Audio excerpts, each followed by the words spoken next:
अस्सलामुअलैकुम, welcome to my YouTube channel. Here is another blog. कैसे हैं आप लोग सब? मैं भी बिल्कुल ठीक हूँ। तो आज का व्लॉग मैं स्टार्ट कर रही हूँ अपनी रात की रूटीन से। जब हम खाना वगैरह से फ़ारिग हो जाते हैं, जब बिल्कुल फ्री हो जाते हैं और सोने से पहले की रूटीन मैं शेयर कर रही हूँ आप लोगों के साथ। तो यहाँ मैं सबसे पहले तो बर्तन धोऊँगी, साथ किचन काउंटर साफ़ करूँगी और स्टव को अपना साफ़ करके फिर सोऊंगी, ताकि सुबह जब मैं उठूँ तो मुझे मुश्किल ना हो और मैं जल्दी से नाश्ता बना सकूँ और जल्दी जल्दी अपने सुबह के काम स्टार्ट कर सकूँ। तो अगर किचन गंदा होता ना तो फिर गंदा गंदा किचन देख के ना तो मज़ा नहीं आता नाश्ता बनाने में। तो इसलिए रात को ज़्यादातर मैं अब बर्तन वगैरह धो के सोती हूँ और अपना काउंटर वगैरह साफ़ करके सोती हूँ किचन का। तो यहाँ मैं बर्तन धो रही हूँ। सारे बर्तन मैंने इकट्ठे कर लिए हैं, सारे रूम वगैरह में से मैंने देख लिया है। जहाँ जहाँ भी मैंने बर्तन पड़े हुए थे धुलने वाले, वो मैंने इकट्ठे करके फिर मैंने बर्तन धोना स्टार्ट किया, ताकि मुझे बार बार मुश्किल ना हो और बार बार मुझे बर्तन धोने ना पड़े। अगर रात को हम इस तरह के काम थोड़े से करके सोएं, 10 मिनट अगर हम अपने किचन में दे दें, तो हमारी जो मॉर्निंग होती है ना वो बहुत अच्छी स्टार्ट हो जाती है।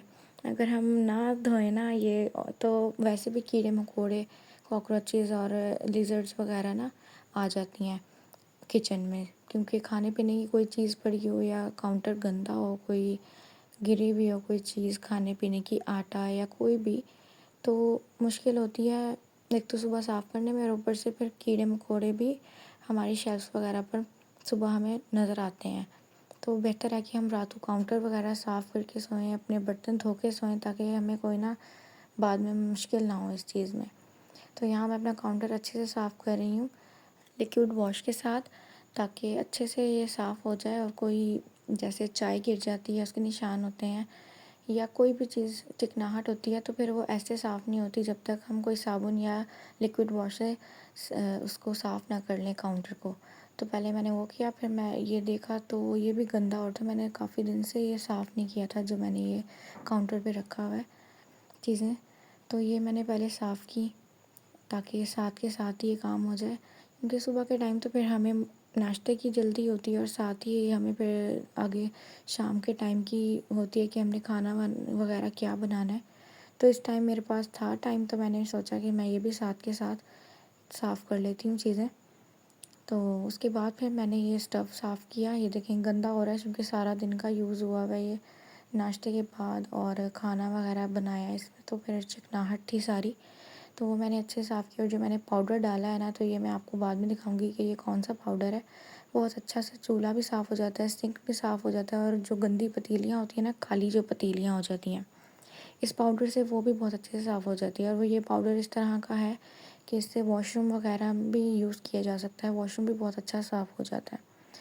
तो आप लोग ट्राई करके देखिएगा ज़रूर, और बहुत ही सस्ता है, बहुत ही रीज़नेबल प्राइस में हम ख़रीद सकते हैं।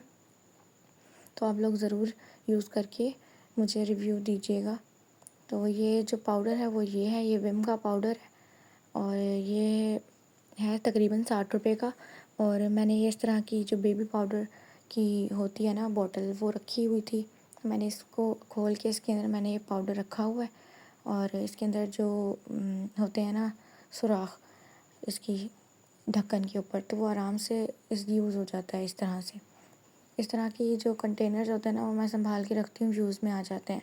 तो इस तरह से मैंने यूज़ किया। और साथ ही ये जो लिक्विड वॉश है ना, ये भी बहुत अच्छा है, लेकिन आप इसकी बोतल मत लीजिए, क्योंकि बोतल जो है वो महंगी पड़ती है, और ये है भी 475 ml का। इससे बेहतर है आप इस तरह की ये पैकेट में जो आती है, ये 500 ml की होती है, और ये 200 की है, 540 ml की है बल्कि, और ये 200 की है, और ये उससे महंगी पड़ती है, 290 इवन 280 की पड़ती है ये बॉटल। और ये है भी बहुत है ना, इसमें कम होता है, 475 ml होता है, तो इससे ज़्यादा पैकेट सस्ता पड़ता है और उसमें लिक्विड भी ज़्यादा होता है। इस तरह से आप बजट कर सकते हैं। उसके बाद फिर सुबह हुई तो फिर मैंने नाश्ता वगैरह बनाना था, तो वो गैस नहीं थी, तो फिर बाहर से चने वगैरह लेकर आए और चाय बनाई मैंने सिलेंडर पे। साथ ही उसके बाद फिर मैंने ये बेडशीट वगैरह चेंज करनी थी, बेडशीट चेंज की, दूसरी बेडशीट बिछाई मैंने, क्योंकि बहुत ज़्यादा गंदी हो रही थी पहले वाली बेडशीट, वो धोने के लिए मैंने रखी, और ये मैंने दूसरी चेंज की बेडशीट। तो बेडशीट वगैरह तो हफ्ते में 2 या 3 दफ़ा चेंज करनी पड़ती है बच्चों के होते हुए, क्योंकि बच्चे बहुत गंदी कर देते हैं बहुत जल्दी। तो यहाँ फिर मैंने ये छोटा पलंग रखा हुआ है, इस पर भी चेंज की बेडशीट। इसकी फुल बेडशीट तो नहीं है मेरे पास, तो मैंने ये बड़ी बेडशीट को डबल करके मैं इसको पे ऊपर बिछा देती हूँ, अपना काम चला लेती हूँ फ़िलहाल। तो यहाँ मैंने ये वाली बेडशीट बिछाई और सारे तकिए वगैरह सेट करने के बाद फिर मैंने सफाई भी करनी थी, सफाई होनी थी, क्योंकि मेरी मासी अब जो हैं वो जो मेड है वो छोड़ गई हैं, तो अब खुद करना होता है काम वगैरह। तो यहाँ पे मैंने झाड़ू वाड़ू दी और उसके बाद बच्चों की टॉयज़ वगैरह भी समेटे थे उससे पहले। तो क्योंकि कमरा अगर झाड़ू वगैरह या खाली टाँकी वगैरह लगा दो ना और कमरा समेटो ना, तो ऐसा कहीं से भी लगता ही नहीं है कि कोई कमरा साफ़ हुआ है। तो सबसे पहले तो चीज़ें सिमटी होनी चाहिए रूम के अंदर। रूम सिमटा हुआ होता है ना तो फिर सफाई भी लगती है। अगर रूम बिखरा हुआ हो ना, चीज़ें बिखरी हुई हो, तो बिल्कुल भी सफाई नहीं लगती। तो यहाँ मैंने पहले अपनी चीज़ें समेटी थी, फिर मैंने झाड़ू वगैरह दी थी, फिर उसके बाद डस्टिंग की, क्योंकि डस्टिंग तो बहुत लाजमी है ना। डस्टिंग के बगैर तो फर्नीचर बहुत ही बुरा हो जाता है, बहुत गंदा हो जाता है और वक्त के साथ साथ पॉलिश भी ख़राब हो जाती है फिर। तो अपने फर्नीचर का ख्याल रखा करें और गीले कपड़े को अवॉइड किया करें, क्योंकि गीला कपड़ा जो है वो पॉलिश को ख़राब करता है।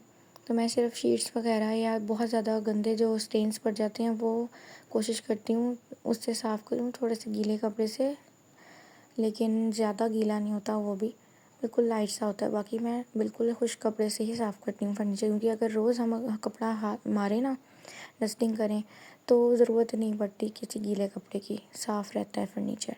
यहाँ देखिए मेरा फर्नीचर अभी बिल्कुल साफ़ है। तो ये फिर टीवी वगैरह और ये शेल्फ़ में साफ़ की, फिर मैंने टाँकी लगाई और आज मैंने खाना नहीं बनाना था, तो फिर आज का मैं व्लॉग यहीं एंड करती हूँ। फिर मुलाकात होगी। मेरे चैनल को सब्सक्राइब करें, लाइक करें, शेयर करें वीडियो को। अल्लाह हाफ़िज़।